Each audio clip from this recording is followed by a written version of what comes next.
All right. Welcome to the first episode of the Case for Separate Ancestry.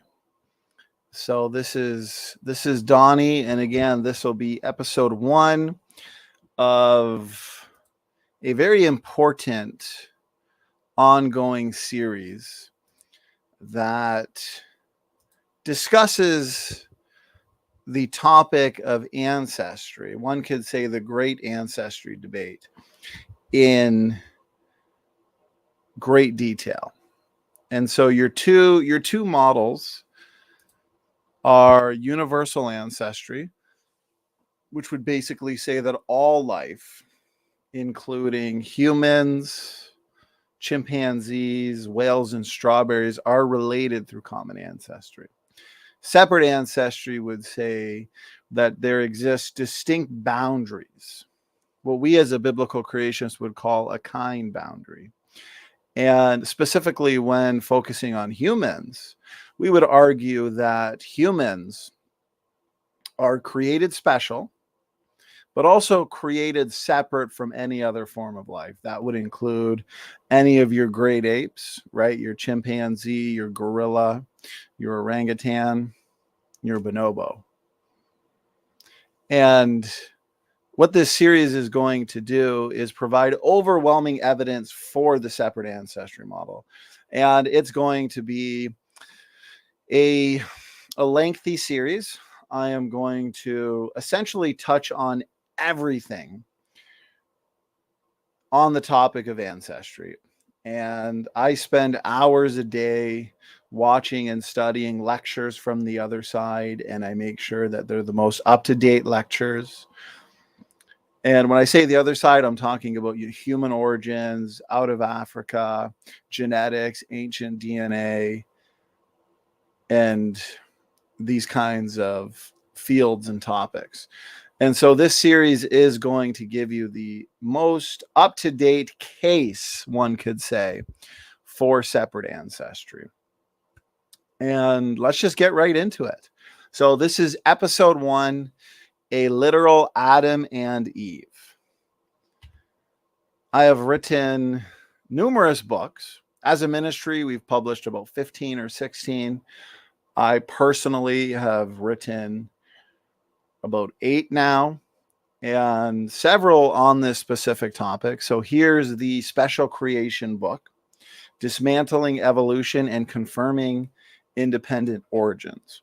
And so I've got a physical copy right here. I highly recommend it. Currently, it's at about 300 pages, and it's updated and expanded, and I will continue to update it and expand it as more data comes in. It's a great time to be a biblical creationist. And I've also got the Endogenous Retrovirus Handbook. So I've done a ton of study on endogenous retroviruses specifically, and the topic of ancestry in general. As the head of a ministry that has put out an evolution debate challenge, we put it out at the very end of 2021, and we started at the very beginning of 2022, January 2022. So we're coming up at a year now. We've done over 50 debates in terms of that challenge.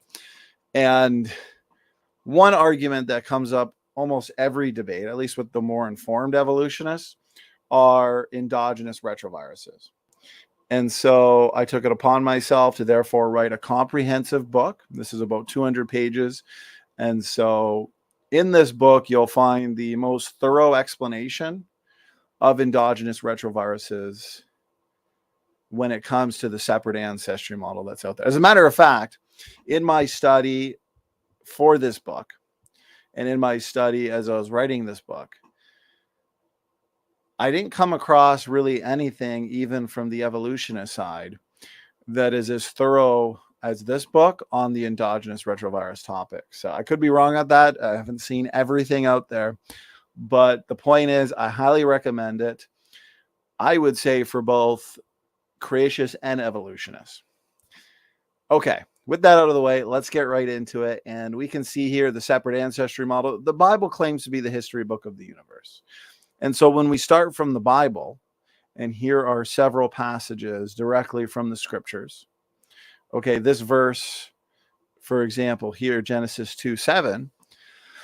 And the Lord God formed man of the dust of the ground and breathed into his nostrils the breath of life, and man became a living soul. This verse is clearly telling us that man was created separately from any other form of life. And this includes your great apes. This includes your whales. This includes your pine trees. This verse right here, Genesis 2:21-22 says, and the Lord God caused a deep sleep to fall upon Adam, and he slept. And he took one of his ribs and closed up the flesh instead thereof. And the rib which the Lord God had taken from man made he a woman and brought her unto the man. So what we can see here in Genesis 2:7 and Genesis 2:21-22 is the special and separate creation of man and woman, Adam and Eve, separate in the sense that they're created separate from any other form of life. Again, this includes the great apes. This includes grass. The Bible clearly teaches special creation and separate ancestry. And again, since the Bible claims to be the history book of the universe, we should be able to examine its claims to modern scientific data. And it turns out that the scientific data overwhelmingly, irrefutably confirms the biblical model of ancestry, as this series is going to demonstrate. Notice this, Adam and Eve, the first couple. Genesis 5:2, male and female created he them and blessed them and called their name Adam in the day when they were created. Mark 10 says, so we see no hint at all in the creation account of humans essentially evolving out of pre-human populations. Mark 10:6. From the mouth of our Lord and Savior Jesus Christ himself, God manifests in the flesh. But from the beginning of the creation, referring back to the creation week, referring back to the verses that we've just read, God made them, who? Adam and Eve, male and female. Genesis 3:20, and Adam called his wife's name Eve because she was the mother of all living. Obviously, context tells us that the all living refers to all of mankind and not your dogs and plants and so on and so forth. So Eve is the mother of all living. 1 Corinthians 15 says, and so it is written, the first man, Adam, was made a living soul. So do you see how all of these scriptures corroborate each other? And they all represent one foundational truth, that God created humans separate from any other form of life. Now, we've spent hours and hours on this channel refuting the theistic evolutionists, the old earth creationists, those that would compromise these teachings. And so I'm not going to spend time here refuting those arguments, but I will say this. Your theistic evolutionists, let's say your prominent ones, they're going to twist and they're going to turn these scriptures on their head. They're going to twist them. They're going to say they're not saying what they're actually saying, basically. Okay, because they want to force fit a quote-unquote theory, fish to fisherman evolution, universal common ancestry, into the Bible where it doesn't belong. Now, the problem for them, and I've witnessed this now for 4 years since I started this ministry, is your most adamant theistic evolutionists. They have never actually addressed the scientific lines of evidence for separate ancestry. So the point is, we don't need to twist these verses. We don't need to look to these theistic evolutionists to take these verses that anybody can understand and essentially argue that they're not saying what they're really saying here. Because the modern scientific data confirms the truth of these passages, that we really all do descend from just two people, Adam and Eve. And those two people are not related to any other form of life. So we don't need to reinterpret this, since today in 2022, the scientific data, especially in genetics, guys, this series is going to focus heavily on genetics. The reason why is because it's in genetics, it's in our DNA, that we can best answer this question of ancestry. Universal, that says whales and pine trees are related, or separate ancestry, that says humans are created separately from any other form of life. That includes whales and pine trees. Well, it's in our DNA that we can best answer this question, because it's genetics that are passed on sperm and egg. A rock is not passed on sperm and egg. The horribly sloppy hermeneutics of theistic evolutionists are not passed on sperm and egg, that's for sure. Geography is not passed on sperm and egg. A fossil is not passed on sperm and egg.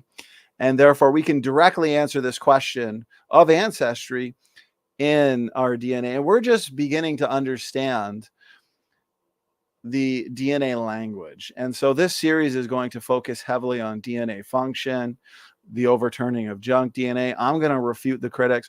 I've had 100 formal debates. I've just recently had my 100th formal debate with an evolutionist named Grayson on this topic. And I've debated PhD scientists on this issue. I've been doing it now for 4 years. I've seen all of their arguments. I've seen all of their rescue devices. I've engaged them for hours and hours and hours and hours, endlessly. Okay, so I'm going to leave no stone unturned. So your evolutionists that want to, comment on this video and leave this rescue device and that rescue device, it's going to be demolished in this series. This series is leaving no stone unturned. I've got enough experience to know that this series will provide undeniable evidence for separate ancestry to the objective thinker. Those that are actually willing to listen, willing to learn, and willing to challenge their worldview. Okay, so what do we have here? We have the separate ancestry model. As you can see, we've got humans, and there will be an episode or two on the so-called hominid fossil record as well, where I'm going to get into Neanderthals. I'm going to get into your various so-called pre-humans that you can see here on the chart, like Naledi, Hobbit, or Homo floresiensis, Denisovans, Erectus, so on and so forth, okay? And I am going to show you how these so-called pre-humans, they're not pre-human at all, they're fully human, fit into the separate ancestry model. And just over the course of the last week, I've watched and studied at least a dozen lectures, new lectures, novel lectures, I would say, from at least the past month, from world famous paleoanthropologists and geneticists, and those studying ancestry from genetics. And it's amazing how much they actually admit in these lectures, admit to what they don't know. And it's funny because the questions that they have, that they're searching far and wide for an answer, the separate ancestry model has the answers. And this series, this ongoing series, is going to demonstrate that. Okay, so clearly here, just a very basic representation of the separate ancestry model. You can see ape in red, man in blue, and you can see how all of these human variants go back to just two people, Adam and Eve. And you can see how everything in the human category, the humankind, is separated from everything in the ape kind. Now, evolutionists and taxonomists, of course, it's very arbitrary, these classification systematics. They'll say that humans are human great apes. And then your great apes, like your gorillas, your chimpanzees, orangutans, Australopithecines, they're non-human great apes. So they would argue that based on taxonomy, classification systems, that humans are an ape. But we're going to demonstrate that taxonomy and arguing from the ability to classify organisms, which will be an episode all to its own. But I'm going to demonstrate how fallacious that is. Okay, so here you can see the branching tree. We've got the common ancestor there all the way at the bottom. And the universal common ancestry model would suggest that from that last universal common ancestor comes your fish, your amphibians, your marsupials, humans there at the top, chimpanzees, whales, so on and so forth. So the universal tree of life, it's Darwin that says, it's an amazing fact, I'm just paraphrasing, that all plants and animals should be related. So right here, the tree of life, where you've got everything connected. So whether it's an elephant here and a whale here, both mammals, connected to branches that go back to previous common ancestors and your origin of life all the way down here. So again, the universal common ancestry model would say that all life is related. Here's a massive phylogenetic tree that is a sophisticated representation of what they believe in terms of how everything is related. Your mammals, your birds, your reptiles. Think of it like this: farm, fish, amphibians, reptiles, mammals, and then eventually higher mammals like humans. That's essentially the order they believe in terms of the evolutionary history of life. So this says the tree of life, we are related to everything. So that's what they believe. And most informed evolutionists will admit this. I have had the occasional rare but fun and entertaining impromptu debate, I would say. We engage in a lot of open mics, panel discussions. So I don't consider those formal debates. So when I say 100 formal debates, I really mean 100 formal debates. But if I were to consider all of the impromptu open mic discussions, panel discussions where evolutionists would join basically to scoff, but then get refuted, it would be between 200 and 300. And so again, I've got enough experience to know how these evolutionists think and what arguments they'll put forth. So once in a while, you get the rare occasion where you have an evolutionist who says, no, I'm not related to a strawberry. I'm not related to a whale. But in reality, it's exactly what they believe. So a lot of evolutionists, unfortunately, don't fully understand what they believe. So oftentimes you have to teach them or tell them what they believe. And so they most certainly would believe that they, being a human, and grass go back to a common ancestor, where the separate ancestry model would say differently. Okay. So what I do want to point out is the fact that the word evolution can be kind of slippery. So it's not that, though, the proponents of separate ancestry would deny evolution, because it's all going to depend on what you mean by evolution. So a good question to ask an evolutionist when engaging in a discussion is, what do you mean by evolution? Because typically, if by evolution you mean change over time, right? My phones change over time. In my lifetime, I've had a dozen phones, and each phone has changed. It's improved, essentially. And cars change, our thinking changes, things change. So we're not disagreeing with that. When it comes to biological evolution, most evolutionists will agree that evolution simply means a change in allele frequencies in populations over time or over generations.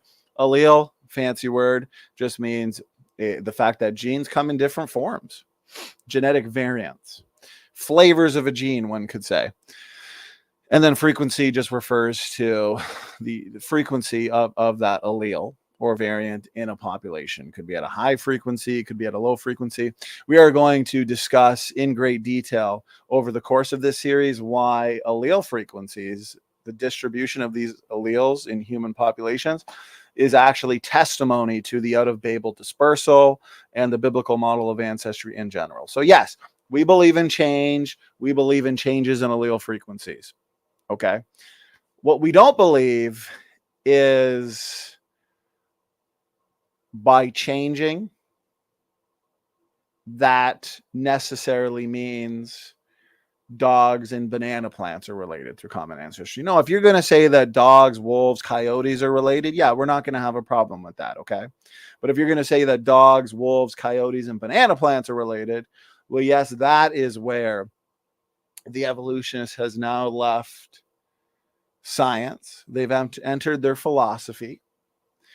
And unfortunately for them, most, if not all, of the arguments to say that because life changes, that means all life is related, it's actually the result of a fallacy, an extrapolation fallacy. Okay, so right here, as you can see, is and this is going to go back to a model that I want everybody to be very familiar with. So I'm going to cover it here a little bit in this first episode. So this is called either the design diversity hypothesis, or the fancy way of describing it, the created heterozygosity hypothesis. And the word heterozygosity essentially means a state of DNA diversity where DNA copies are different. Okay. If you have an area in the genome where your DNA copies are different, that's in a heterozygous state. And a good way to look at it is by looking to basic genetics and alleles. Okay, we have uppercase A, lowercase a, uppercase B, lowercase b. That means you're heterozygous at that genetic loci or location. But if you're capital A, capital A, capital B, well, then you're homozygous because your DNA copies are the same. They're in a homozygous state. And so as you can see here, you've got your two scenarios where we have a heterozygous state in scenario 1 and a heterozygous state in scenario 2. Well, here's the thing. If you have heterozygous ancestors, an almost limitless assortment of combinations of chromosomes, genes, and traits are feasible, can come about quickly. Well, that's exactly what the design diversity hypothesis suggests. So we as biblical creationists, most of us would argue that Adam and Eve were created with DNA differences within themselves and across themselves, between themselves. This would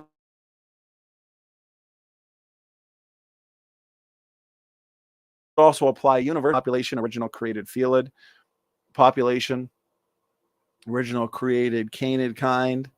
These would be created heterozygous, where they have millions of positions in the genome where you have capital A, lowercase a, capital B, lowercase b, rather than capital A, capital A, capital B, capital B.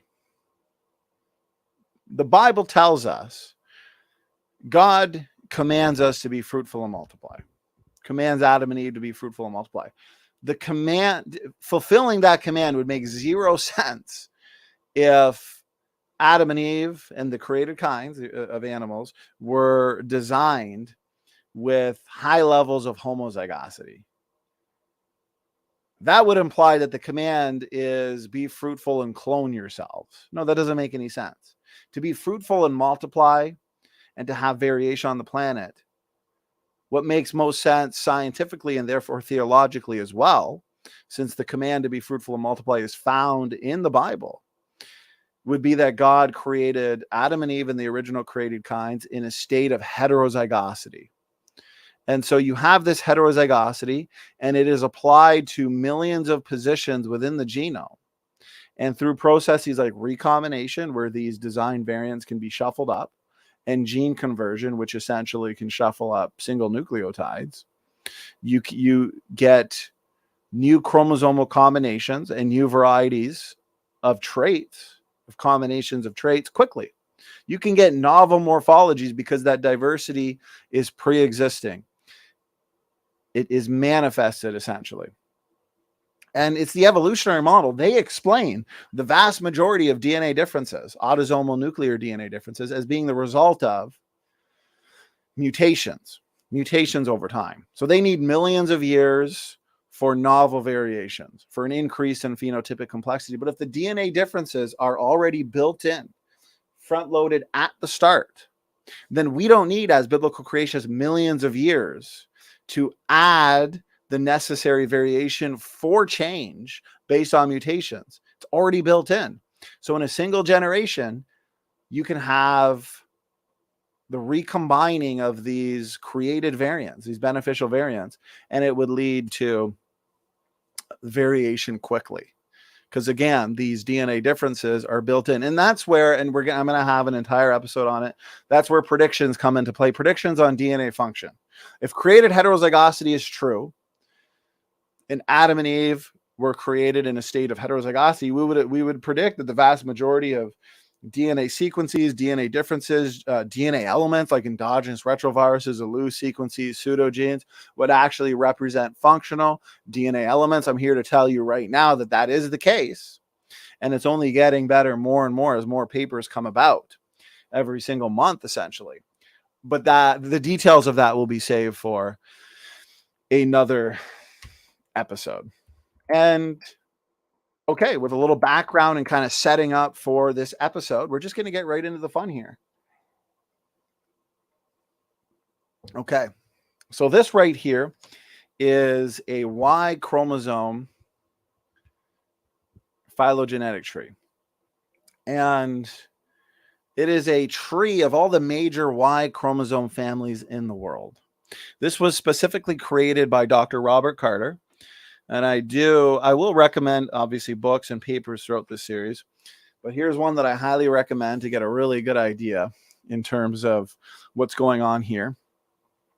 This paper by Dr. Sanford and Dr. Carter, an overview of the independent histories of the human Y chromosome and the human mitochondrial chromosome. So I've got the paper in front of me. And if you like physical copies like me, when I'm reading and studying a really long paper, I prefer to have the physical copy because it gives me a break from screens. As people know, especially as YouTube streamers, content creators, writers, all the books I've written, you spend a lot of time looking at screens. So any reason to get away from screens for a bit is great.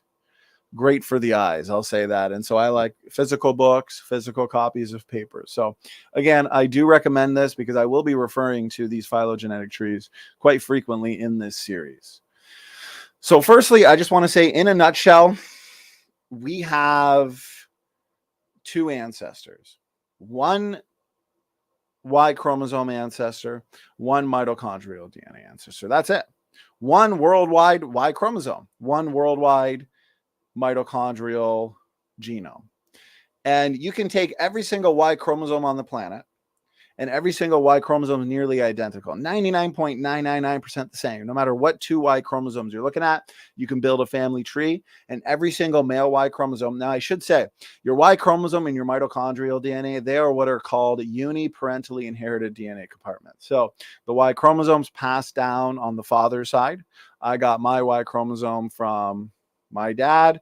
If you're a male, you got the Y chromosome from your dad. Mitochondrial DNA, on the other hand, although uniparentally inherited, mitochondrial DNA is inherited from the mother's side. Okay, so these are portions of the genome that are inherited by either the father's side or the mother's side. And every single generation, for the most part, you get mistakes. And so you can take those mistakes and essentially track them back to a past common ancestor. And we have one most recent Y chromosomal ancestor just 4,500 years ago. And this shouldn't be the case if human evolution is true, if deep time evolution is true. And so firstly, I do want to focus on the Y chromosome, and then I'm going to get into the mitochondrial DNA, both of these uniparentally inherited DNA compartments. That is comparing to the biparentally inherited DNA compartments, our autosomal DNA. For example, that DNA compartment, we inherit roughly 100 new mutations per person, per individual, okay, per generation. 50 roughly from mom, 50 from dad. When it comes to the Y chromosome, you're getting about 1 to 3 per generation. And in the mitochondrial DNA, you're getting about 0.1 to 0.5 per generation. But I'm going to get into that. But the point is, it's high. The mutation rates are high overall. But yet we have low variation, incredibly low variation. As a matter of fact, I just did an impromptu debate actually on the out of Africa theory and the out of Africa bottleneck. And I point out an excellent line of evidence for separate ancestry and a literal Adam and Eve is the fact that all humans are nearly identical genetically. We have what's called low genetic diversity. Any two people on this planet, genetically, nearly identical. Now, here's the thing.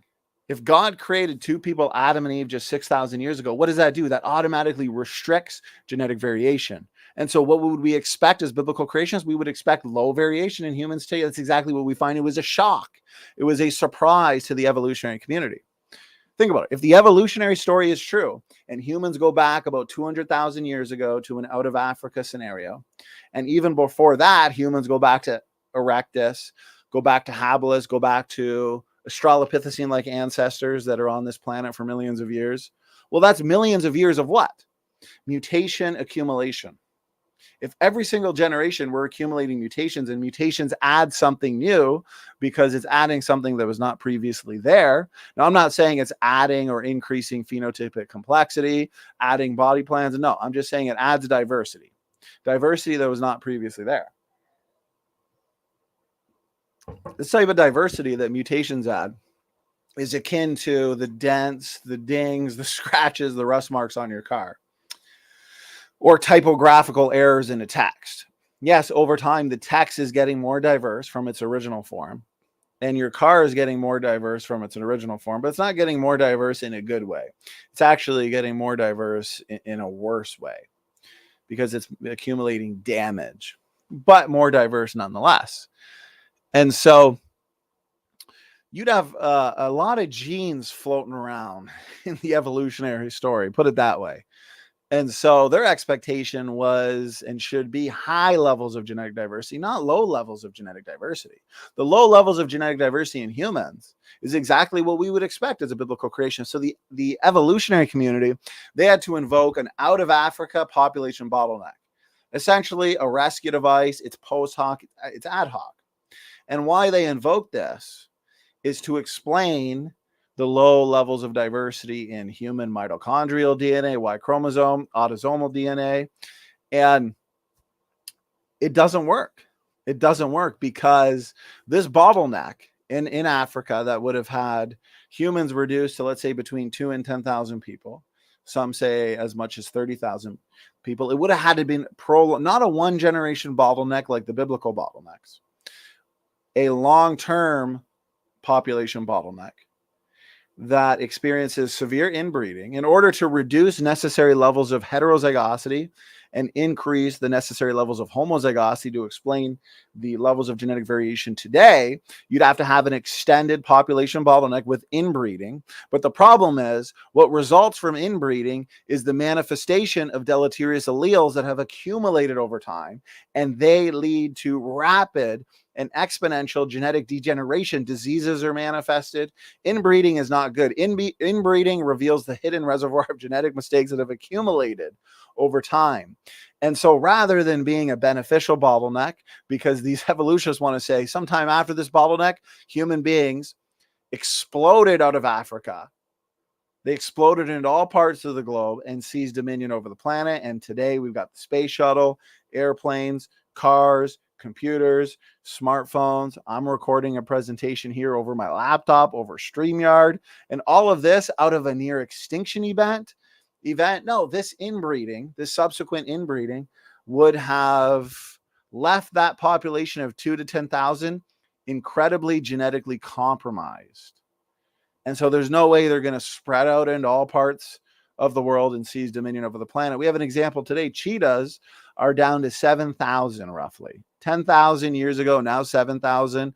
Their population is declining. They have a lot of genetic-related diseases that have manifested. Their sperm is degenerate. Conservationists are incredibly worried about the cheetah. We're not going to suddenly expect to see the cheetahs spread out into all parts of the globe and seize dominion over the planet. That's a little tongue-in-cheek, but essentially this is what the evolutionary community wants us to believe with their out of Africa fairy tale, and that precludes their out of Africa story entirely because they don't have any real empirical reasons for us to believe that there was this near extinction event where humans were reduced to between 2 and 10,000, and they had a multi-generational bottleneck where there was inbreeding. But we know that that inbreeding would have left that population of humans at that time genetically compromised. And so it's not feasible. It doesn't work. It's a story. It's post hoc, ad hoc. Evolution's dead. I'm sorry. Okay, so that's just genetic variation in general. Now, on to, that was a bit of a rabbit trail, but I'm going to be doing a lot in this series. I don't want it to be incredibly scripted, this series. And so I have the points per episode that I want to touch on, but certain things are going to come to mind. Guys, this is a heavy topic. It's why I've written so many books on it. There's just so much evidence for the biblical creation model. Sometimes it's difficult to even decide, what am I going to limit this episode to? So this is where I really want to touch on the phylogenetic trees here, okay? So again, this was created by Dr. Rob Carter, and it is a reflection of Y chromosomal diversity worldwide. There's history on this tree. But looking at this tree specifically, we actually see evidence for a rapidly growing population. Now think about this. The Bible tells us that God created two people, Adam and Eve, 6,000 years ago. That's two people. But what follows the creation of two people is rapid and exponential population growth.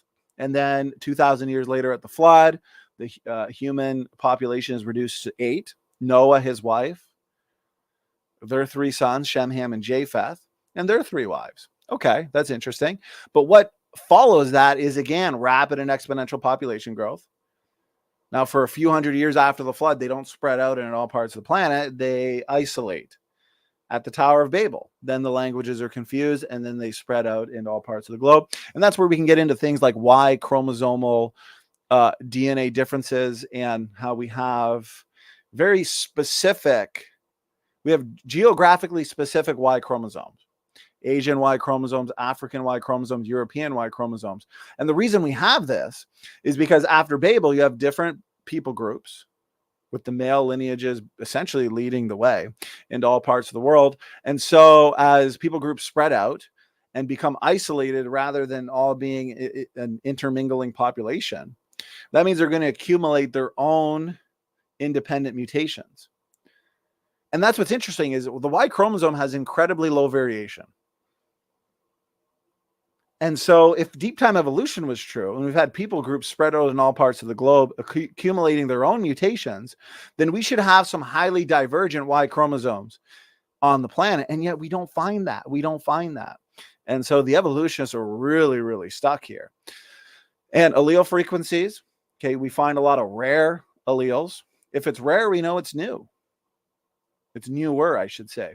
And the allele distribution around the planet, and even just the evidence for population growth, that hockey stick shape, where we have a rapidly expanding population with today only 7 to 8 billion people, that can easily go back 4,500 years to the original 8 people off of the ark. There should be way more people.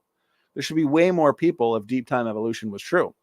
And they're going to chalk it up to, agriculture and just the ability of humans to finally start living basically a healthier life. Okay, there's a lot of rescue devices involved in it, but the genetic data refutes it, because again, we should have some highly divergent Y chromosomes. We don't see that. We see geographically specific Y chromosomes, which is testimony to the out of Babel dispersal event, but also low variation, exactly what we would expect. And we're going to be wrapping up this show with the chimpanzee, and the fact that when you consider overall gene content, architecture, and size differences, you actually have a Y chromosome between the humans and chimpanzees that's only 35% the same. So every single human male Y chromosome, 99.999% the same. But you throw chimpanzees in there, and now it's 35% the same. And the evolutionists just can't figure it out. The reason why why the human Y chromosome and chimpanzee Y chromosomes are so different, is because we're not related, separate ancestry. But anyways, we'll get into that in a little bit. So what you'll notice is the starburst pattern. And this is simply evidence of a rapidly expanding population, just as the Bible would predict. Adam and Eve, rapidly expanding population bottleneck, and then another rapidly expanding population. Okay, and all these haplogroups go back to common ancestors, the number of haplogroups, the DNA differences separating them. It's all consistent with the creation of Adam and Eve just 6,000 years ago, but more specifically, the flood bottleneck and then the out of Babel dispersal event. It's fascinating stuff. Okay, so we have the starburst pattern, which is evidence of a rapidly expanding population. And the branches themselves, what they reflect is random mutations in people over time. Now, Noah would be somewhere in the middle, but for various reasons that I'm going to get into, we can't necessarily know for sure where the root is from the creationist position. Now, your evolutionists, they're going to they're going to put their root here somewhere on the African line. Okay. And they're basing that on several assumptions. They're basing that on, an evolutionary molecular clock, the fact that Africans have more genetic diversity. They assume ape to man evolution. There's a number of assumptions that we're going to touch on. But most importantly, when it comes to variation, remember the Y chromosome has incredibly low variation. And this tree only represents a few hundred mutations. In the overall scheme of things, that's just a few DNA differences separating any two people. It's not a lot at all. And even in your longest branches, yes, there's more, let's say over 400, but overall, humans have low variation. This wasn't expected or predicted. Okay. And when it comes to the mutation rates, we can measure mutation rates. This is called the empirical method, or the pedigree method, where we can take the sequences of, let's say, two parents and their child. And by doing this, we can count up, they've done this, there's a number of papers, they count up the mutations, right? They're measuring the number of mutations or differences the child has that the parents don't have, comparing children to parents. And you can get grandparents involved as well, and you can get an even more accurate mutation rate, essentially, pedigree rate. Okay. And when doing this, the Y chromosome has about one mutation per generation. But when you actually look at high sequencing data, it turns out that the Y chromosome is even faster than ever predicted. It's actually about 3 per generation. Whether it's 1 or 3 per generation, it's too fast for the evolutionary model, because the evolutionist wants to take this tree back about 200,000 years, but it's only a reflection of 200 to 300 generations. It's only reflected, 4,000 to 6,000 years rather than 200,000 years. There's very few DNA differences separating any two people, low variation. The mutation rate is fast. So the only way to explain a Y chromosome worldwide in men that's basically the same, we have one Y chromosome worldwide that's shared, but with a fast mutation rate, the only way to explain that is by understanding the Y chromosome is young. You can't have a fast mutation rate and low variation and then take that Y chromosome back 200,000 years. No, because there would be highly divergent Y chromosome groups. There would be high diversity. There's every reason to believe that you would have multiple lines. See, the evolutionary community, they invoke something called coalescence, but has many faulty assumptions. One assumption, for the most part, is they'll assume random mating. But historically, that's not true. You've had people groups that have existed in tribes, and for the most part, they've intermingled and intermarried within those tribes. And so you have many different Y chromosome groups and lineages. Okay. But they want to say, no, that they all coalesce to one. No, that's not a natural prediction of the evolutionary model, because historically people have married within their tribes. Okay. If you have marriages going on, people in Australia and Africa, there's not random mating. Okay. So everything about the evolutionary model just has unprovable and unrealistic assumptions, unfortunately. So we've got a fast mutation rate. We've got low variation. The same thing goes for the mitochondrial DNA, as I'm going to touch on in a little bit. Okay. The mutation rate in the mitochondrial DNA is, as fast as 0.5 per generation, or 1 every other generation. And the mitochondrial DNA compartment is only about 16,000 letters long. It's a very small piece of DNA. And so that's fast. That's fast. But with this Y chromosome, okay, since we're looking at a mutation rate that's basically 3 per generation when considering high quality data, and what we're seeing here is essentially only a few hundred generations worth of time, since there's only a few mutations overall, it's incredibly easy to fit this number of mutations with a fast mutation rate in 4,500 to 6,000 years. Very, very easy. We have one Y chromosomal ancestor. People who know their Bible know that this would be Y chromosome Noah, who's probably a few mutations removed from Adam. Okay, so it's very easy to explain the amount of variation and the mutation rate in biblical time. This is amazing evidence for the separate ancestry model. So again, as I pointed out earlier, guys, the basics of the Y chromosome is that it's passed down from father to son. It is male-specific, uniparentally inherited DNA. Okay, it's nuclear DNA, but it's uniparentally inherited. Your mitochondrial DNA, uniparentally inherited as well. Now, when it comes to, let's see, here's the mitochondrial DNA, okay? When it comes to this specific kind of DNA, again, it's a small little DNA compartment that's passed down on the mother's side. And you can do the same here. Dr. Rob Carter has done it here as well. And he's taken worldwide mitochondrial DNA diversity. He's built a family tree. Okay.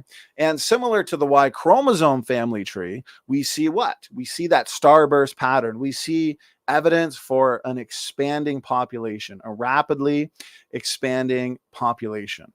And this explosive growth is actually from a center point. You can see that right from the center point here. And then you see the branches, I should say, naturally spreading out. Because your critics, and this was a major argument in my debate with Grayson, they'll argue, oh, you know, this is an unrooted tree. You're supposed to root it. But then you ask them why, and you see that they're basing it on constant mutation rates, which I'm about to refute here. They're basing it on, it's circular, because they're assuming that the unrooted tree that we're representing here, which is a natural reflection of the data, because the rooted tree obscures the fact that we have variable mutation rates. And they have no justification for where they root it. For example, they'll root the mitochondrial DNA tree, same thing, on the L0 node here and somewhere in the middle. Okay. And it's based on DNA variation. It's based on a constant mutation rate. Okay. So again, the unrooted tree allows the branches to naturally spread out, and therefore it is a more natural reflection of the data versus the rooted tree that the evolutionists root based on their assumptions, their evolutionary assumptions, and it becomes more artificial, where the branches aren't naturally spreading out. And so it obscures the mutation rates that are actually variable.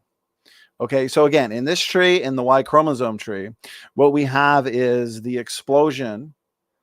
And this is evidence for a rapidly growing population where we have the ancestors somewhere in the middle. But for many reasons, it's difficult for the creationists to pick the root. It's also difficult, almost impossible, for the evolutionists to pick the root. And this specific paper here that I recommend touches on all that, okay? So when I recommend certain papers and books, I definitely want you guys to check them out.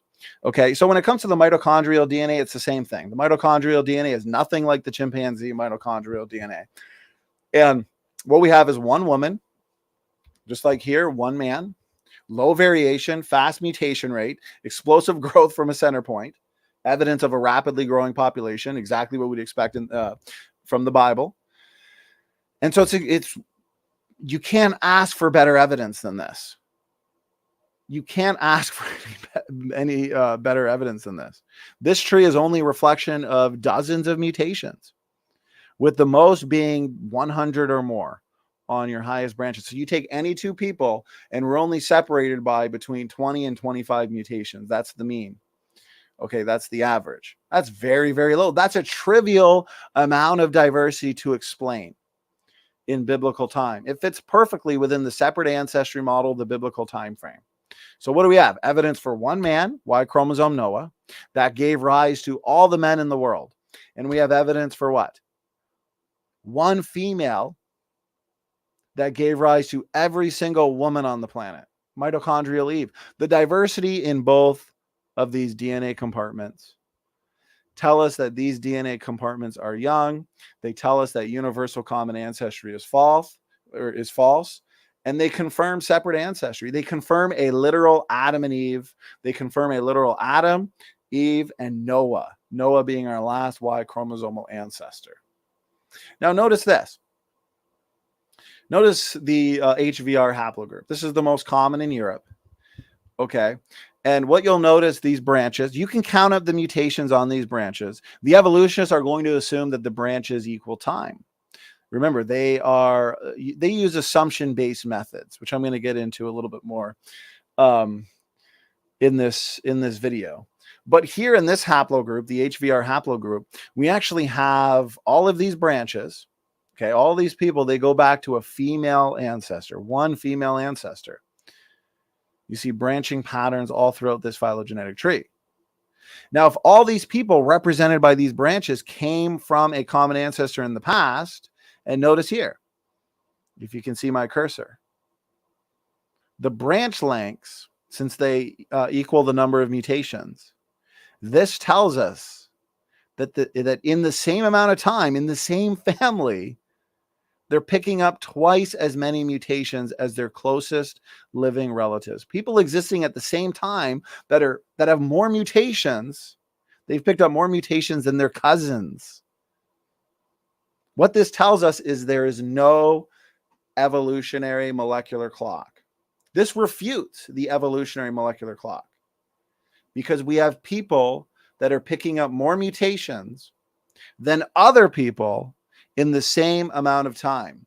Therefore, we can't do what the evolutionists do and make assumptions that are based on a constant rate. They can't assume the age of these specific branches based on their lengths and therefore the number of mutations. Because again, there is no strict molecular clock. The mutation rate is variable. And we can see that on this unrooted tree that naturally allows the branches to spread out. It's a representation of mitochondrial DNA variation worldwide. And so what do we know? Again, we know that there exists extremely low variation in both the Y chromosome and the mitochondrial DNA. The mutation rates are fast, a lot faster than the evolutionary community ever predicted, between 0.1 and 0.5 per generation for the mitochondrial DNA, between 1 and 3 for the Y chromosome. Way too fast to be explained by the evolutionary time scale. There should be way more differences. And what we're talking about here is not necessarily substitution. We're talking about how you have divergence from an original sequence, how these different groups of people over time are picking up more mutations and they're diverging. These random mutations in people groups over time. And so we can, and here's where I want to go to a paper that I have here. This is by Dr. Rob Carter. Okay, this is not in a Young Earth Creationist journal. Not that that matters, because we have overwhelming evidence for separate ancestry in Young Earth Creationist journals, secular journals, but your critics want to constantly scoff at creationists saying, oh, you know, creationists don't publish in secular journals. You're going to see throughout this series dozens of papers published in secular journals by Young Earth Creationist PhDs. Okay. So here's the thing. This is a paper, Nucleic Acids Research, Mitochondrial Diversity Within Modern Human Populations. Guys, we know Eve. We literally have her sequence. And most evolutionists, the majority of evolutionists don't know this. And you pull this out on them and they really struggle. Okay, so again, I point out that the mitochondrial DNA, it's uniparentally inherited. But it's a tiny part of our genome. It's only about 16,000 letters. It's transmitted through the woman's side. And just like the Y chromosome, all women today have a nearly identical mitochondrial DNA sequence. And this is when comparing living people, living women and their mitochondrial DNA to the woman that we've all descended from. And you're saying, what? And I'm saying, yes, we literally know Eve. We have identified the Eve sequence, and it has been published in a secular, in the secular literature. And that's what we have here. And basically, so this paper was published in 2007. Okay. And it's directly published the Eve consensus sequence.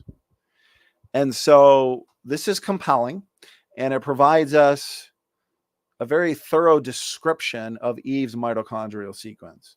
Now, a lot of people are saying, well, what does that mean? Consensus sequence. Maybe it's a little confusing, technical. And basically what Rob Carter did, Dr. John Sanford was involved as well, is Dr. Carter specifically took a database of mitochondrial chromosomes from around the world. Okay, he aligned them all, and he was able to discover where the mutations were by doing this. Because remember, you have people accumulating mutations diverging from one another. That's why between any two people, you have roughly 20 to 25 DNA differences separating any two people. That's a very small amount. That's trivial. That's trivial. And so by doing this, by looking at this, we can find a consensus sequence. And that's what he found here. Now, an illustration that should be helpful is, let's say we handed out a document to 100 different people, and then we ask them to copy it manually. Hey, each person, you've got a document, and I want you to copy that document that you have, but copy it manually. And what we would find when we analyze the copies of these documents is we're going to find mistakes in every single copy written out by hand by each person. And with this, we can now go through the copies, we can analyze them, and we can pick out the rare deviants. We can pick out the mistakes. And then by removing them, we can therefore find the original sequence. And so that's what was done here. And what was discovered was roughly 21, only 21 mitochondrial DNA mutations per person. What this means, guys, is that we have about 21 mutations each that are separating us from Eve, because we have about 21 mutations that are different from the Eve consensus sequence. And so let's see here. 16,569 letters, and the consensus by about 21.6. So very low variation, guys. And again, since the rate of mitochondrial DNA change per generation is variable within people, and it's fast, up to 0.5 per generation, then that means that the mitochondrial DNA compartment, just like the Y chromosome, is young. It is the only way to explain it. Okay, so the same thing here. The Y chromosome is showing us variable mutation rates, differing size branches that go back to a common ancestor, indicating that people are picking up more mutations in the same amount of time. Okay, this shouldn't be difficult for the evolutionists to understand, but they're still going to parrot the exact same argument that it needs to be rooted, because they want an artificial look at the data rather than a natural look at the data. Well, you know what? There is no way to take these DNA compartments back 200,000 years. No, it's exactly what we would expect as a biblical creationist. Okay, so again, for anybody listening, I know some of this can be technical, but the branches on these trees, they have mutations. We can count them up, and it doesn't matter how long the branch is, because that doesn't necessarily tell us the age of the branch, which is what the evolutionists are assuming. But the fact that we have variable mutation rates destroys that assumption. We know which mutation has led to each branch, and the length of the branches are incredibly easy to explain in a biblical time scale. We can get this number of mutations in biblical time. And, we talk about fixation rates. Fixation just means to get stuck in place. Well, when you have when you have a very large population, then you're not going to have a lot of fixation, because people are spread out all over the planet. But when you have small populations, you have rapid fixation and mutations. So what's amazing is the evolutionists have no real feasible way to explain why the Y chromosome and mitochondrial DNA have incredibly low variation in light of their fast mutation rates. Okay. And, they'll try and point to examples in the Canary Islands or from ancient Rome with ancient DNA, and it doesn't work, because again, let's say you're looking at an island population where you're going to have low diversity anyways. You have isolated people essentially, and the rates are variable. Okay. And so it doesn't matter, because you're looking at these isolated cases. The evolutionists want to do so to say that we have a slow mutation rate, but you want to look at worldwide diversity. And that's what we see here. And that's what can be compared to here. Okay, the phylogenetic approach, guys, so the evolutionists, what they want to do is calibrate the data, calibrate to the geologic column, calibrate to archaeology, And the second you hear the word calibrate, you understand that there's some evolutionary based assumptions going on. Okay. So they want to look to the phylogenetic rate rather than the per generation rate or pedigree rate or empirical rate. And again, there's a few assumptions. They assume the strict molecular clock, which we've destroyed here. It assumes a common ancestry between humans and chimpanzees. And so what they'll do is basically count up the number of DNA differences or mutations between, let's say, humans and chimpanzees, because they'll say that our closest cousin is the chimpanzee, and we and the chimpanzee shared a common ancestor between 6 and 10 million years ago. They push it back. They've pushed the time scale back a little bit over time because there's what's called a waiting time problem, where the DNA differences that are separated between the two groups, humans and chimpanzees, it takes a long time to essentially accumulate the necessary number of beneficial mutations and then fix them. Okay, there's a huge problem, and there's a rock solid paper published by Dr. John Sanford that I will go over in future episodes, published in the secular literature, that shows this waiting time problem. It really is an unsolvable problem at this point for the evolutionary model. But nonetheless, they're going to take the number of DNA differences separating humans and chimpanzees and then look at the time, let's say 6 or 7 million years, and then they're going to divide it by the time, and then they get a very slow mutation rate. Okay, but there's a few problems with that. Okay, so firstly, it makes evolutionary based assumptions. But when they say, oh, you can't look at the per generation rate, you got to look at the fixation rate or the substitution rate. Okay, well, firstly, over time, your mutation rate, let's say it's 1 per generation, it's going to equal a fixation rate in a large population over enough amount of time. The biblical model is perfect because what we have is a rapidly expanding population after the flood. And you have a rapidly expanding population for several hundred years at least that are isolated at Babel, and they don't spread out into all parts of the globe. But that's what God wants people to do at that time, is spread out. And so he confuses the language, but everything leading up to the spreading out, to the Babel dispersal, the out of Babel dispersal, what we have is a fast mutation rate acting upon smaller populations that are isolated, and therefore we have faster rates of fixation. So we have a fast mutation rate right after the flood, rapid fixation events. Okay, faster fixation events. And therefore, what we see in terms of the variation worldwide anyways is perfectly explained in just 4,500 years. Okay, now here's the thing. Basic population genetics will tell you, and a lot of these evolutionists, they don't understand this, and it's why, you know, they parrot. It's like a parrot that they just repeat from their favorite evolutionists. Okay, and I can name a few that have been corrected over and over again, but they refuse it. And they'll just say, you can't use the observed mutation rate. You have to use the evolutionary based phylogenetic rate. But here, okay, firstly, most mutations are neutral, but we actually understand they're mostly nearly neutral. They're only slightly damaging. Selection can't see them, and therefore they're subject to genetic drift. I'm going to be having a whole episode on genetic entropy, which destroys evolution, puts shelf lives on genomes, but not for this episode.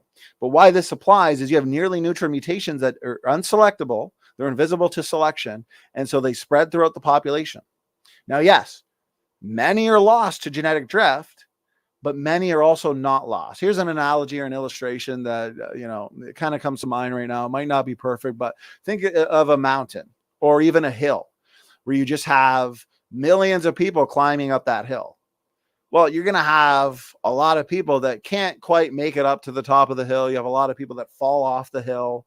But at the same time, with that many people, you're also going to have a lot of people that make it up to the hill, at the top of the hill. And you can picture the top of the hill, essentially, a representation of fixation. So yes, a lot of mutations are lost over time, but in a large population where we're inheriting a lot of mutations, those mutations stick around, they spread, and could eventually be fixated. But nonetheless, when we're coming to looking at the mitochondrial DNA, the Y-chromosome, we're talking about how we as people are diverging from that consensus sequence.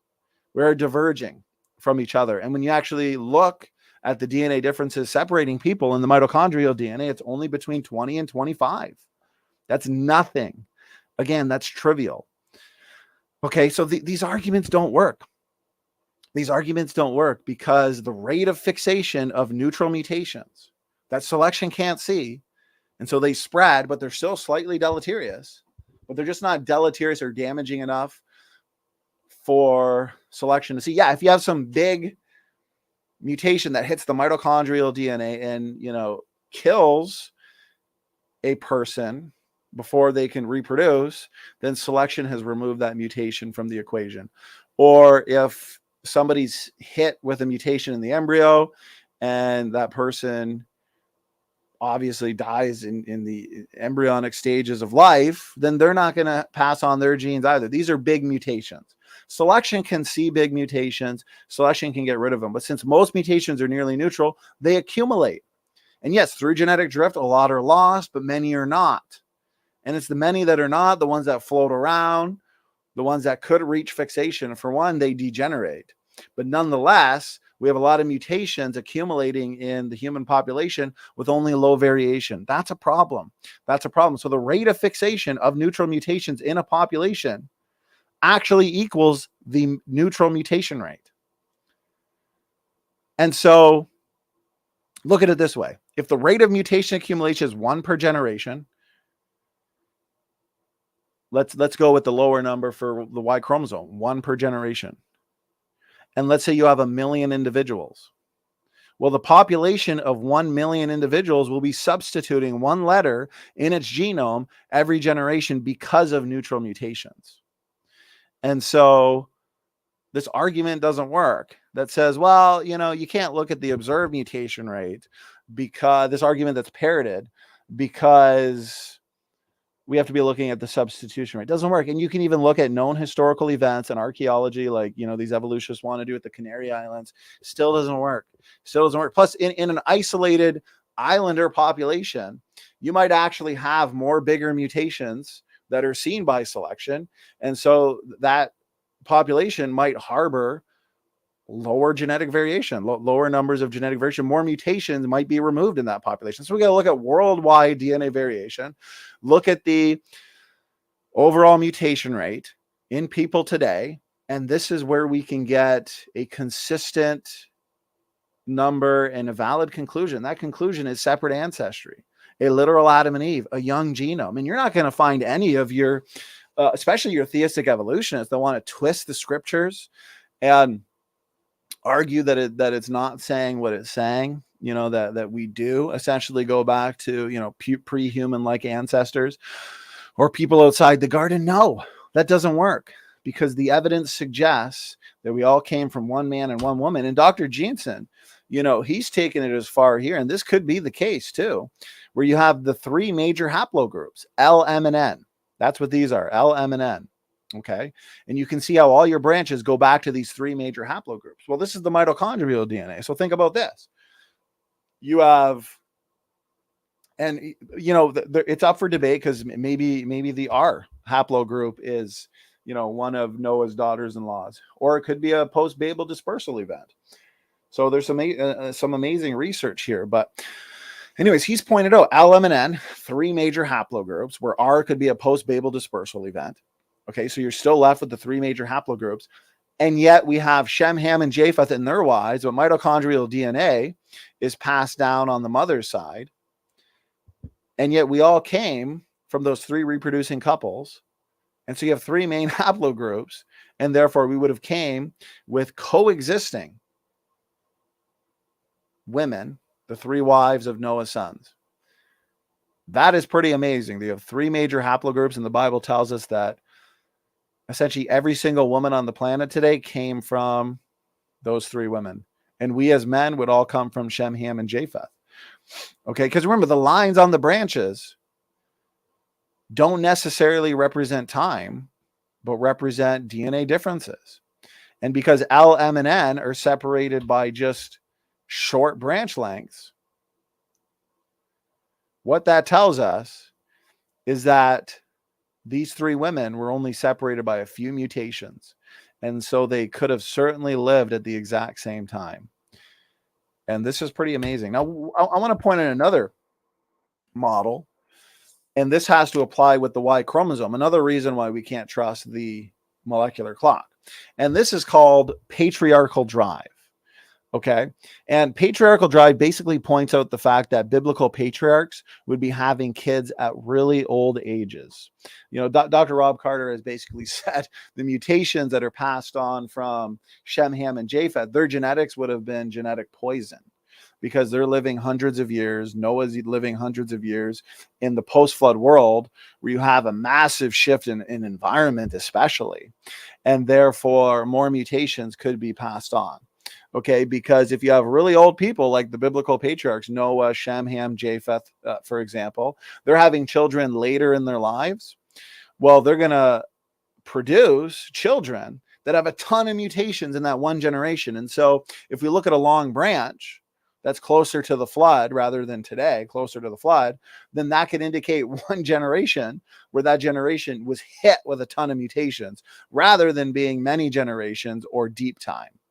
Okay, and the reason for this, guys, is because we know, and why it specifically applies to Y chromosome, is because men's reproductive cells, our cells start dividing at puberty, but they don't actually stop dividing until we die.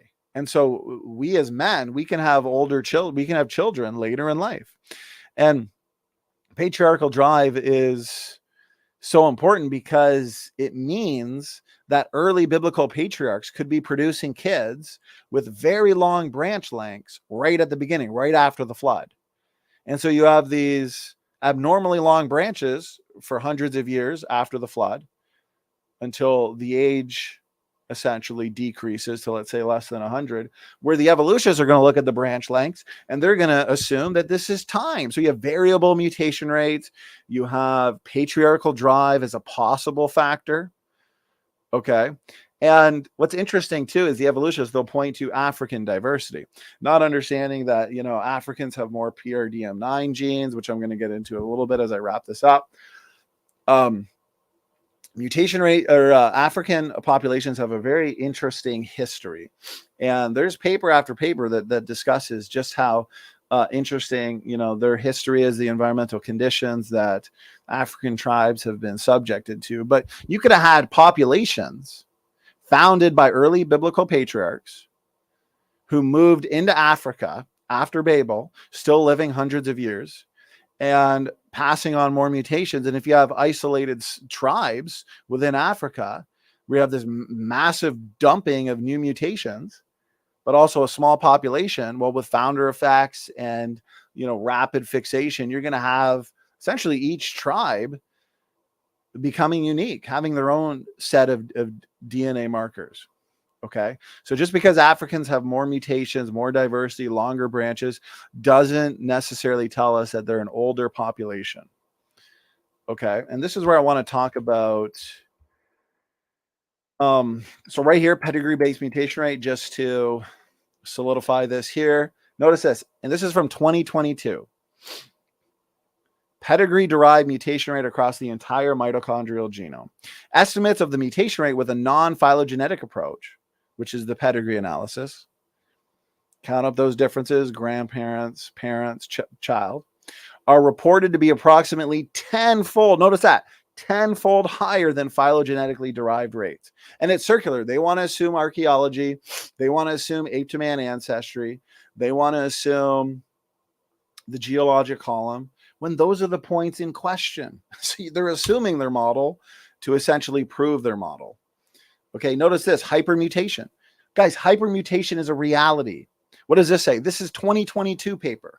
2 families had genetic drivers of germline hypermutation, with fathers carrying damaging genetic variation in DNA repair genes. So you have mutations to important DNA repair genes, which could be due to environment. That's what we know. Environment can drive hypermutation. And if DNA repair enzymes are hit, that means more mutations are going to be passed on. More mutations will accumulate in the somatic cell lines. Those aren't passed on. But mutation accumulation is a major reason why we die. And then in the germ cell lines, they can be, more can accumulate and be passed on simply because you have DNA repair enzymes that are damaged, that are destroyed due to mutations. Okay. So hypermutation is a real thing. Variable mutation rates, patriarchal drive, hypermutation, which could be due to a number of reasons, mutations to important DNA repair enzymes, and also environment. Okay, notice this, environment can influence mutation rates. 2022, environmental exposures in parents, such as ionizing radiation, can influence the number of mutations transmitted to offspring. Guys, the drastic changes after the flood, the entire real estate of the earth is altered. Okay, you have increased levels of radiation, right? There'd be a lot of heat and energy released during the flood. The harsh environmental conditions, especially in the post-flood ice age, all of these factors, your Neanderthals, which I'm going to do an entire episode on as well, them being isolated in these harsh ice age related conditions, isolated to small numbers, essentially, with these harsh founder effects that can result in lots of genetic diseases, mutations, homozygosity. Well, that can all result in what? Hypermutation, more mutations accumulating, and therefore longer branches on these phylogenetic trees that the evolutionists want to say, oh, that's indicative of time. When in fact, no, that is not necessarily the case. So yes, hypermutation exists, which destroys the evolutionary assumptions. And creationists have even gone as far as making testable predictions. Dr. Nathaniel Jensen, for example, a PhD Harvard graduate, he predicted the mutation rate that is not yet known in certain people groups. For example, the Khoisan people groups, he predicted that they would have a faster mutation rate.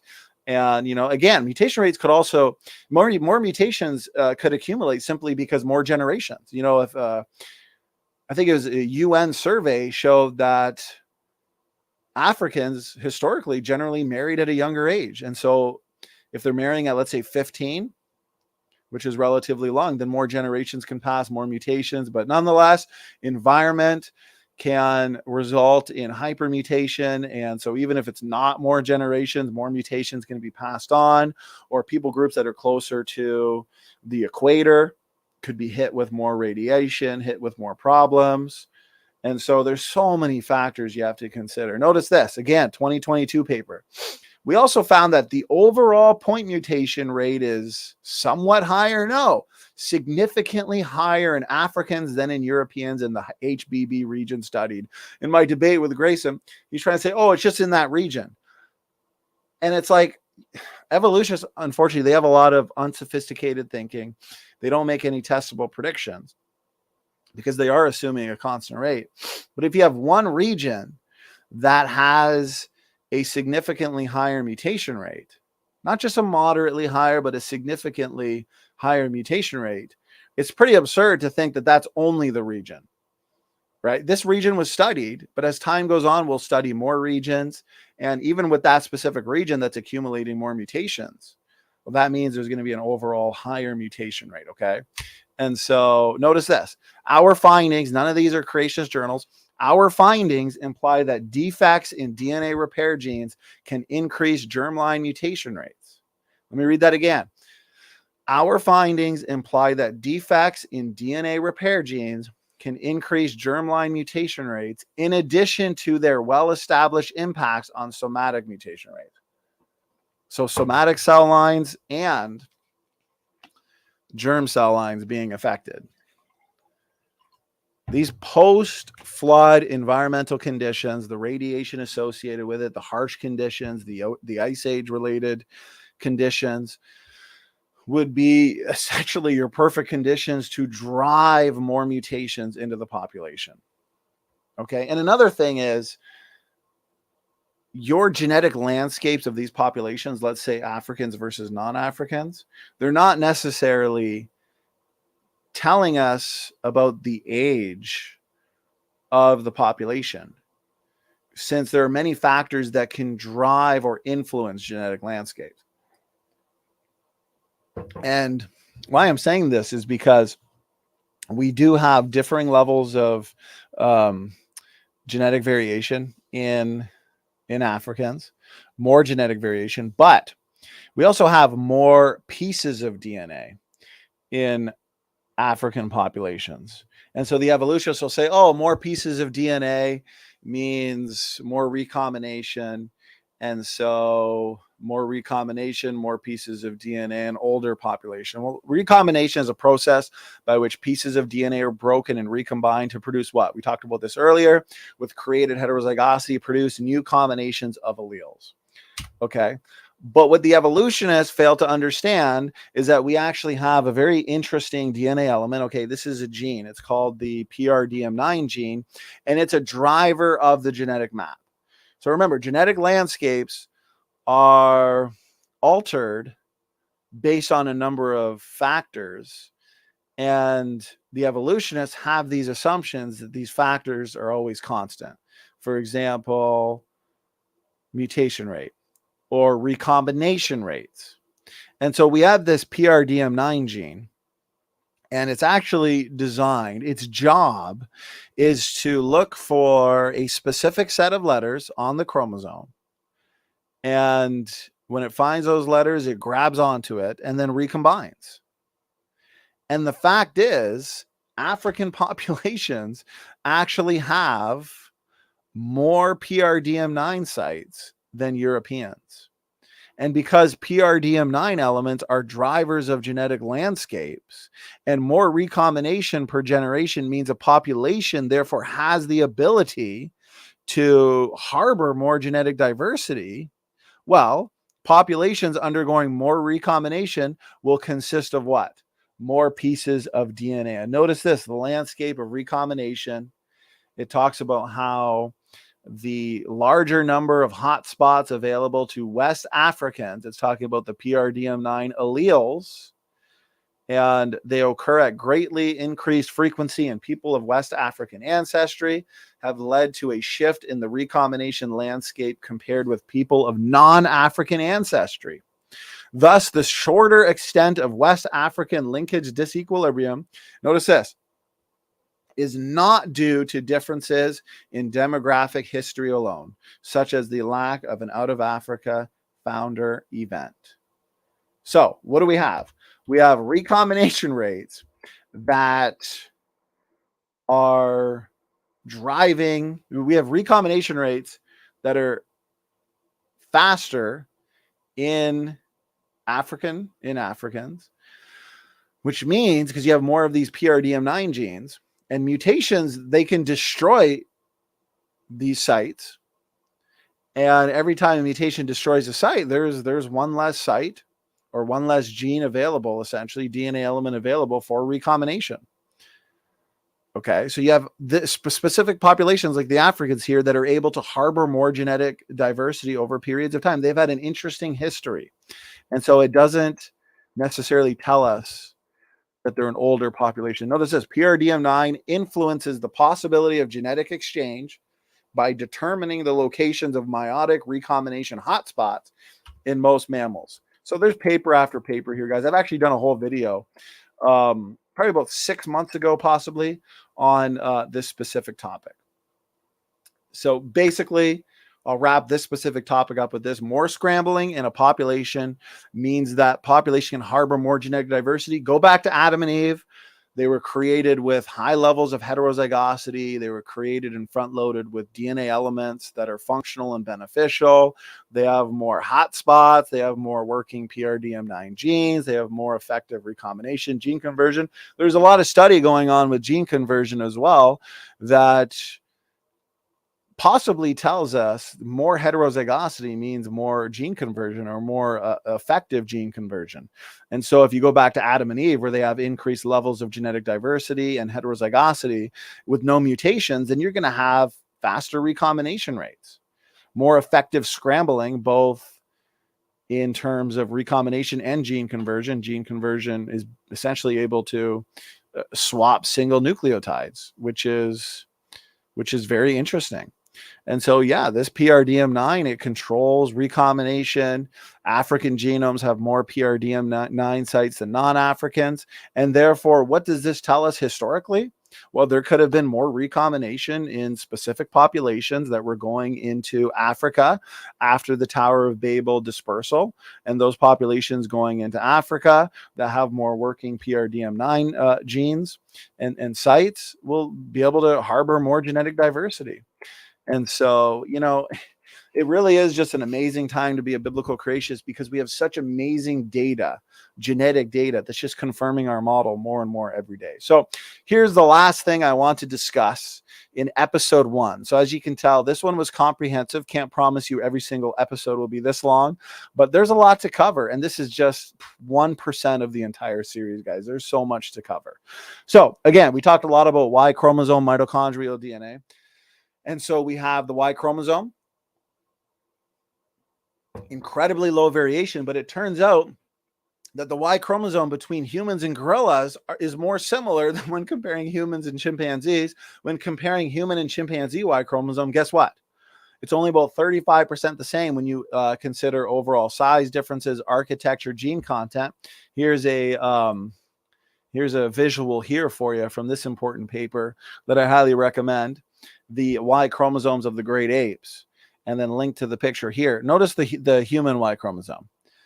Compare the human Y chromosome here. This is the chimpanzee Y.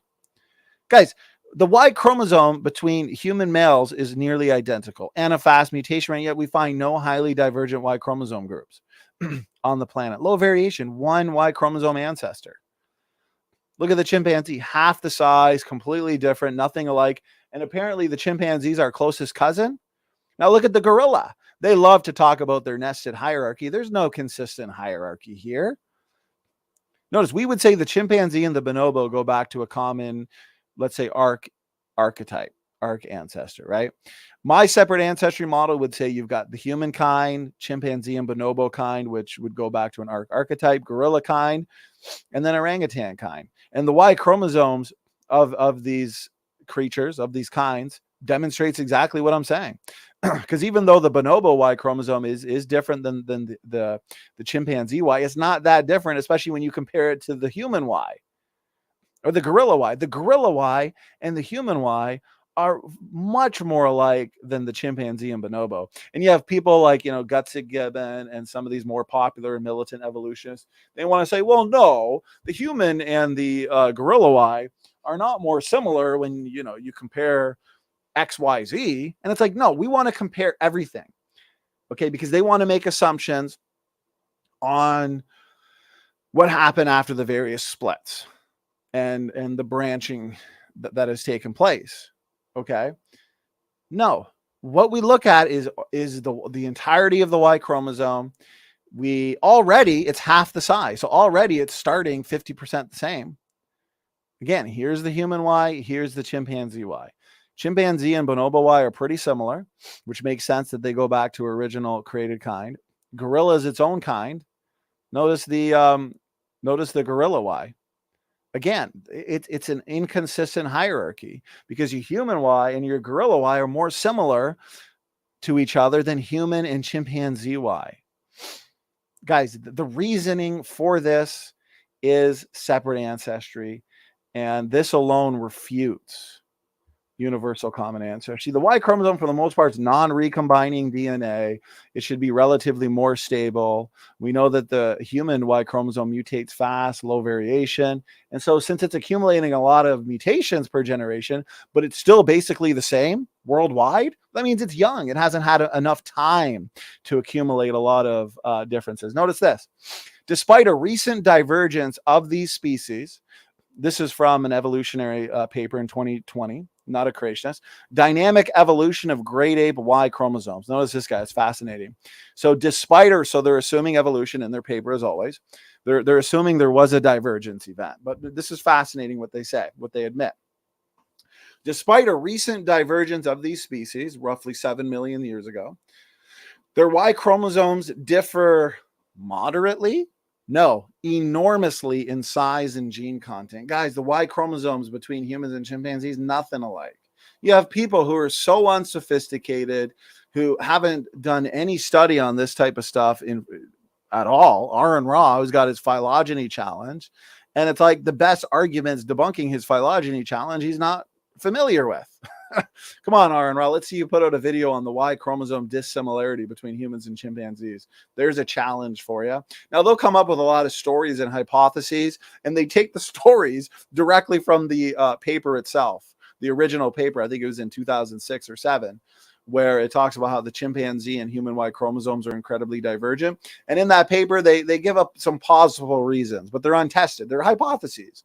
You know, maybe sperm competition in chimpanzees leave chimpanzees as the odd man out, or maybe faster rates of gene conversion or faster mutation rates. Okay, thanks for the story. Cool story, bro. But let's actually get the math. Let's get a model. Let's get some empirical evidence. Don't just give me stories. It's post hoc, ad hoc, like the out of Africa population bottleneck. Notice this. For example, the chimpanzee Y is only half the size of the human Y. So any evolutionist that keeps denying that, this is right from your literature. It's half the size. It already starts off 50% different. It's like taking two pieces of paper and just ripping one in half and then comparing the two. One's already 50% different. The percentage of gene families shared by these two chromosomes that split about 6 million years ago is similar to that shared by, notice this, human and chicken autosomes that split 310 million years ago. Now, autosomes, recombining DNA, biparentally inherited DNA. So it's not the same, but it's just showing how shocked they were. The human Y is more similar. Notice this. They admit this right in the paper, guys. The human Y is much more similar to the gorilla Y than to the chimpanzee Y. No consistent hierarchy.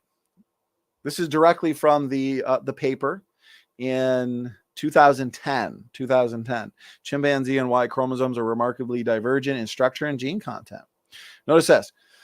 The chimpanzee MSY, this is right from their literature, guys. We are destroying universal ancestry and confirming separate ancestry directly from the evolutionary literature. The chimpanzee MSY harbors twice as many massive palindromes as the human MSY, yet it has lost, so they assume there's been this massive loss.